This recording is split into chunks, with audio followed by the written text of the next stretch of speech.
Salve Maria Imaculada e viva Cristo Rei! Aqui Thiago Bruno, missionário e jornalista católico para o canal Católicos de Verdade. Hoje, dia 20 de fevereiro, a palavra de Deus está no Evangelho de São Marcos, capítulo 9, versículo do 14 até o 29. Naquele tempo, descendo Jesus do monte com Pedro, Tiago e João, e chegando perto dos outros discípulos, viram que estavam rodeados por uma grande multidão. Alguns mestres da lei estavam discutindo com eles. Logo que a multidão viu Jesus, ficou surpresa e correu para saudá-lo. Jesus perguntou aos discípulos que discutir com eles. Alguém na multidão respondeu: Mestre, eu trouxe a ti meu filho, que tem um espírito mudo. Cada vez que o espírito ataca, joga-o no chão e ele começa a espumar, range os dentes e fica completamente rígido. Eu pedi aos teus discípulos para expulsarem o espírito, mas eles não conseguiram. Jesus disse: Ó geração incrédula, até quando estarei convosco? Até quando terei que suportar-vos? Trazei aqui o menino. Eles levaram-lhe o menino. Quando o espírito viu Jesus, sacudiu violentamente o menino, que caiu no chão e começou a rolar e espumar pela boca. Jesus perguntou ao pai: Desde quando está assim? O pai respondeu: Desde criança. E muitas vezes o espírito lançou no fogo e na água para matá-lo. Se podes fazer alguma coisa, tende piedade de nós e ajuda-nos. Jesus disse: Se podes, tudo é possível para quem tem fé. O pai do menino disse em alta voz: Eu tenho fé, mas ajuda a minha falta de fé. Jesus viu a multidão, acorria para junto dele. Então ordenou ao espírito impuro: Espírito mudo e surdo, eu te ordeno que saias do menino e nunca mais entres nele. O espírito sacudiu com violência, deu um grito e saiu. O menino ficou como morto, e por isso todos diziam: Ele morreu. Mas Jesus pegou a mão do menino, levantou e o menino ficou de pé. Depois que Jesus entrou em casa, os discípulos lhe perguntaram a sós: Por que nós não conseguimos expulsar o espírito? Jesus respondeu: Essa espécie de demônio só pode ser expulsa, não pode ser expulsa de nenhum modo a não ser pela oração. Palavra da salvação. Glória a vós, Senhor. Aqui nós temos a dimensão de como a oração faz uma grande diferença na nossa vida, como a intimidade com o Senhor faz uma grande diferença na nossa vida.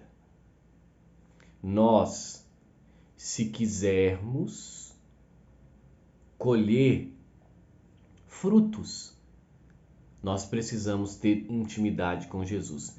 É óbvio, meus irmãos, que aqui eu não estou falando que nós precisamos ter intimidade para fazer uma troca, sabe? Deus não é Deus de troca.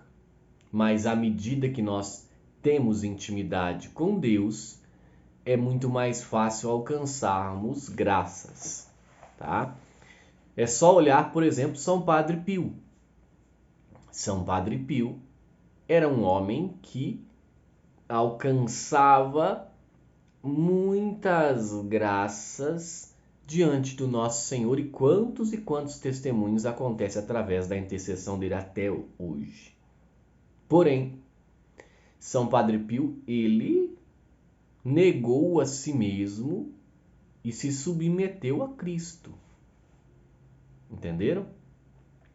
É isso. Nós temos que muitas vezes deixar os nossos anseios, as nossas inclinações para se submeter ao senhorio de Cristo, ao senhorio de Jesus. O engraçado é que assim, nós deveríamos nos submeter todos, principalmente aqueles que estão numa hierarquia dentro da igreja acima da nossa. Mas o que nós temos visto não é isso. Por exemplo, volto a tratar desse tema justamente porque muitas pessoas não compreenderam o que eu disse. Quando eu fiz o vídeo a respeito do Padre Adão, não compartilhe esse vídeo. como se fosse desse ano, as pessoas não entenderam muito bem o que eu disse ou não quiseram entender. Eu falei que o vídeo deveria ser compartilhado, desde que se falasse que o vídeo era de 2021 e que esse vídeo continua, todas as verdades faladas pelo padre continua atuais. Isso eu disse, você pode olhar lá. Eu falei tudo isso no vídeo e falei que concordava com tudo que o padre disse. Algumas pessoas estão achando que eu estou querendo passar o pano na campanha da fraternidade e eu fiz aquele vídeo falando que a campanha da fraternidade desse ano era uma vergonha. Ponderei todos os pontos que eu achava e mostrei o porquê. Mas o que eu quero tratar nessa catequese hoje é que os padres estão sendo obrigados a se retratar mesmo estando certos. Nós vimos o padre Christian Shankar, nós vimos o padre Gabriel Vilaverde, que de repente, perto do pleito aí, das eleições, ele soltou uma declaração falando que estaria em retiro espiritual e, pum, de repente passou a eleição 2 dias ou um dia depois, o padre Gabriel já estava novamente postando as coisas nas suas redes sociais.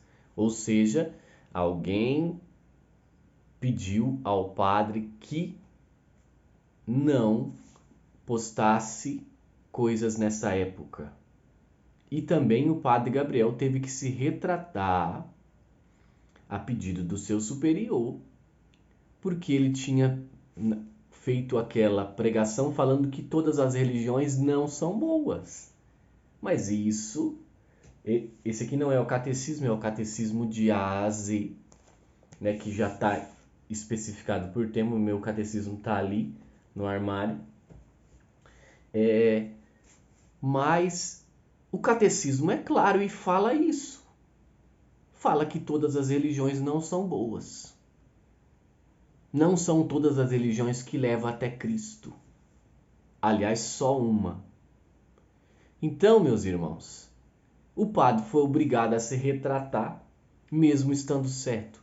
Agora, esse caso aqui, que o vídeo do padre Adão está sendo muito usado a respeito da campanha da fraternidade, que o padre fala verdades, sim, mas o padre também foi obrigado a se retratar. Mas pensemos, se nós nos submetemos ao senhorio de Cristo, né? Crer em Cristo, ter intimidade com Ele, intimidade na oração. Se nós temos isso nas nossas vidas, nós não podemos compactuar com os erros e com as mentiras. Graças a Deus nós somos leigos e os leigos podem falar, porque é isso que tem ocorrido. Padres estão sendo impedidos de pregar a verdade. Não sei por quem está tendo, vamos dizer assim, essa arbitrariedade. Nós sabemos que existe sim muitos adeptos da teologia da libertação e me parece que é isso. Então, agora nós leigos temos que falar a verdade, porque os padres estão sendo impedidos. Quando falam a verdade, logo tem que se retratar. Se retratar de dizer a verdade. Onde nós vamos parar? A igreja sempre foi, meus irmãos, o caminho de salvação, de retidão, mostrando a verdade. Nós sempre tivemos os santos que nos provam isso. E durante os terríveis tempos que a humanidade já passou, surgia sempre um santo mostrando a verdade, pregando a verdade, ensinando a verdade. E de repente, o senhorio de Jesus brilhava através daquele santo e as coisas se encaixavam e voltavam à sua normalidade dos fatos. Porém agora, os padres que quiserem um pouquinho de paz, eles têm que ser o padre ali na sua paróquia, pregar a verdade ali, mas não pode ter nem transmissão das suas missas. Porque se a missa do padre for transmitida, o que vai acontecer? Vão chegar os canceladores, porque um padre já não pode pregar a verdade mais. Quando prega a verdade, tem que se retratar. Nós não vamos parar de falar e pregar a verdade. Ou seja, nós vamos continuar. E isso reflete, viu? Reflete, porque às vezes nós tentamos convidar alguns padres aqui para fazer lives aqui no canal e muitos não querem. Por quê? Porque automaticamente, se fizer uma live aqui, pode ser que liguem ele com a gente, com o que a gente está falando, e às vezes por medo prefere não participar. Então é isso, meus irmãos. Nós estamos passando tempos muito difíceis, precisamos rezar. Isso aqui é muito sério que eu estou falando. Precisamos rezar muito pela nossa igreja, muito por toda a hierarquia da igreja. Pelo Papa, cardeais, bispos, arcebispos, pelos padres, para que sejam fiéis às verdades de sempre. Porque, infelizmente, com dor no coração, em alguns casos, como esses que eu citei aqui, os padres, mesmo falando a verdade, tiveram que se retratar. Rezemos muito, meus irmãos. Rezemos muito pela igreja. Salve Maria Imaculada, viva Cristo Rei. Um beijo grande dentro do seu coração.